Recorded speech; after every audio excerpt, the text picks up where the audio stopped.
At the same time that President Obama is considering lifting the number of refugees we would take into the United States, Fox News is rolling out a network-wide campaign to paint those refugees as potential terrorists. You know, it was a couple of months ago that ISIS threatened to send 500,000 migrants to Europe as a psychological weapon, which means there could be bad guys in there with the good guys as well. A new video surfaces online showing why some are worried Europe is opening its doors to potential terrorists. And while this crisis is happening overseas, some are saying it poses a potential threat to the United States. Many of them are Muslims coming from Muslim countries. Should we really be opening our doors at the risk of letting in terrorists? Taking Islamic refugees would be suicide. They're going to be radicalized. A lot of the people that I've been watching on television, it's men. There aren't that many women, relatively speaking. Men. Syrian men are coming. To absorb 65,000 or more Islamic refugees into the country? And it's almost 100% men. So I can't support a policy that would provide a jihadist pipeline into the United States. What could possibly go wrong with poor, starving, Muslim, alienated men? So now we have one of the biggest mass migrations in the history of the world, which is overwhelming and will allow terrorists entry into almost every Western country. I'm sure many of them are very good people, but do you think some radicals might be mixed in with them? Is that a fear that we should take seriously? But does it not leave an opening for terrorists, those to blend in inside them through a pipeline to either get to Europe or the United States? They are going to be easily radicalized. I don't think it should be done here. But number one, it's a national security issue. It would be suicide.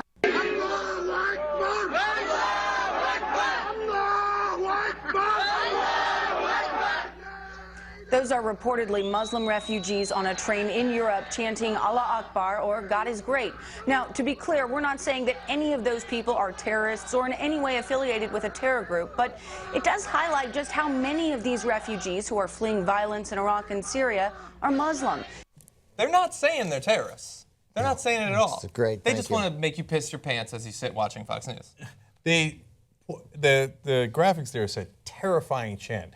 So again, and they even translated it. Allahu Akbar means in Arabic, God is great. Yeah. So can you imagine if liberals here in this country called a Christian chanting God is great, hallelujah, terrifying chant. Yeah, when Kim Davis and Huckabee had their hands in the air as they were looking at Jesus' feet, I guess. Praise Jesus. Terrifying chant. Terrifying ritual. Praise Jesus. I think it's more like the equivalent of like if someone just pulled you out from drowning, you were like, thank God. Yeah, right. Yeah, that's That's all it is. That's all it is. Yeah, and you know what they have? They should be thanking God. Like, they're leaving a place that they were willing to risk their lives to leave because they thought death, starvation, misery was imminent, and they get to go to Europe now. And so they're saying, Allahu Akbar. Yeah, they're saying Allahu Akbar because they're running from ISIS, and they're running from Bashar Assad backed by the Iranians. Right. So they're like, thank God we left those guys behind, right? And then the other graphic they had there was inbound terrorists. We're not saying anything. We're just asking a question. Are all these Muslims inbound terrorists? I didn't say anything against Muslims. I'm just saying they're male, they're Muslim. I didn't say a word. And John, you pointed this out, how Hannity quoted Trump to Trump. I'm sure some of them are okay. He really wants to be liked by that guy. But we were talking on Wednesday, Ann and I were talking about the different ways that humans have trained themselves to not care about groups of people. I mean, the fact that they just say, Islamic refugees, well, of course we shouldn't care about them. They're Islamic refugees. And, there could be terrorists. Look, if we bring in 65,000, which, by the way, that's like the sheer number of refugees we take in, not from Syria, there probably will be a terrorist or two or people who will be radicalized at some point. That does not exempt ourselves from the responsibility that we have as humans, as people who share a species with the people in those little boats, to help them out. And to Eric Bolling, who's saying, what could possibly happen if you have poor, sick people, men? They're going to be radicalized. Here's how they might be radicalized a little bit better, is if they don't get in here and they have to go back to fucking Syria. And they're even poorer and even more starving, and the only people that might be able to feed them are ISIS or other radical groups. I don't know how I mean, what got me in the middle of his thing is we're going to take poor, starving. I'm like, Jesus, they're starving, we should help them. Yeah, what he said was literally what is inscribed in front of the Statue of Liberty. You're starving, and we can help them. I actually think we should bring more of them here instead of Europe. What's the so you know, then they might, Wes, that's a crazy idea, because then they might be grateful to us instead of really pissed Yeah, at us. how about we feed them and clothe them, and then have them realize, oh shit, fucking Islamic radicalists, they killed my family and they sent me running. The U.S. helped my family. Yeah. So what's the? How many are we going to take? How many? He said he wanted to raise the total number. 60,000 or something. It's at 65. He wants to raise it to 70. But again, this is not just from Syria. This is from we all already over the take 65. He's just proposing to take 5,000 more. But That's from- it. Yeah. Out of hundreds of thousands, in fact, millions. But fleeing. hold on. Yeah, but in a country of, what is this? We got 10,000 people in this country? That's a lot. So, but the 65,000 we take now, that's refugees from around the world Around that the we world. always take.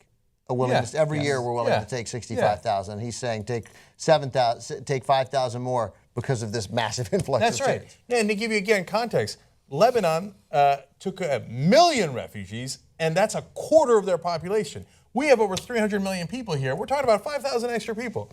And all the refugees are possible problems. By the way, these are the same guys that say never forget. But remember, we also turned down refugees in another crisis a long time ago because we were I worried. don't remember that. Yeah, that's What was right. that? Oh, well, we forgot, huh? Well, that's weird. And by the way, I don't really like this argument much, but I'm going to make it anyway. Because was that Andrea Tantaros in that? Yeah. You know, she's just the way she's like, so we're going to take 70,000 Islamic refugees, just substitute any other religion there, and just how hideous that sounds. You know, we're going to take 70,000 Jewish refugees, 70,000 Christian refugees. Come on, you guys everybody would be outraged. And these are the people, I'm sorry, man, but like, who do you think ISIS is killing? Yeah. They're killing, those guys. They're killing them. That's why they're running. Yeah. The only reason they're not dead is because they left. And then finally, Sylvia Longmire made a good point, ironically, on Fox News. As they're spitting out all Islamic refugees and there's a pipeline. She was an expert that they brought on, apparently accidentally, and she said, you know, if ISIS wants to send people here, they have a lot of money. They could just buy a plane ticket.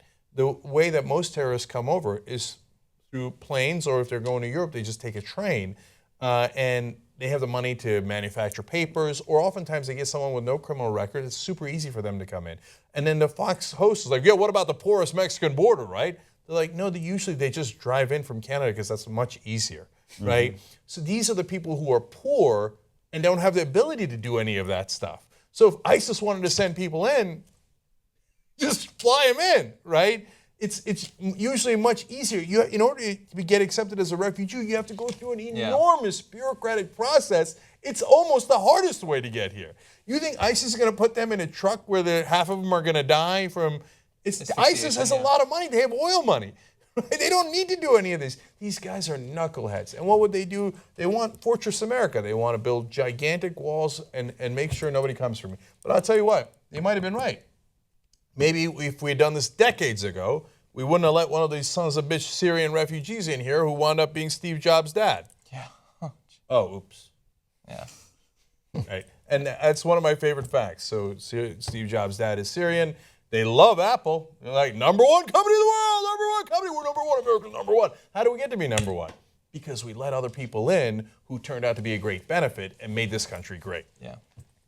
He was raised by white people, just to be clear. Melting pot. Melting pot. We all help. I just love the idea of like the boat of the Syrian refugees. Like after weeks, they're starving. They have no water. They finally hit the shore, and Jesus just puts his foot in it and just pushes it back in the water.